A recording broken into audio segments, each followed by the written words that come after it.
પણ સાહેબ જે રીતે હું અત્યારે તમારા જે પ્રોજેક્ટ ઉપર આવ્યો છું, જ્યારે એન્ટ્રી લઈએ છે ને ત્યારે જ મારું બજેટ છે ને આઉટ ઓફ કવરેજ જતું જ રહે છે. પહેલી વાત તો આ, કેમ કે જે માહોલ તમે ઊભો કરેલો છે, જે રીતેનો આપણે એવું લાગે ને કોઈ KGF ની અંદર જઈ રહ્યા છે, કોઈક રાજમહેલની અંદર જતા હોય, અને પછી અહીંયા ઘર જોઈએ છે, પણ એવું થતું જાય ઉપર આપણા મનના વિચારો એમ થાય કે યાર આપણા બજેટ બહાર જઈ રહ્યા છે.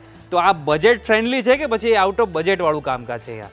આ આપણો જે પ્રોજેક્ટ કરવાનો હેતુ હતો ને એ જ હતો કે મિડલ ક્લાસ ફેમિલી એને સપનાનું ઘર મળે અને એવી બધી ફેસિલિટી મળે છે એક અમીર માણસ ઉજવતો હોય કે જે રહેતો હોય. આપણે એ જ કોશિશ કરી છે કે એક સામાન્ય વ્યક્તિને આ બધી ફેસિલિટી મળે અને એમનું પણ સપનું પૂરું કરીએ, એનું સપનાનું ઘર આપીએ. આ સૌથી મોટી વસ્તુ છે જે અમે આપીએ છીએ. તો મને પહેલા પ્રાઇસ કહી દો, કેમ કે પ્રાઇસ પહેલા જ આપણે બતાવી દેતા હોય છે.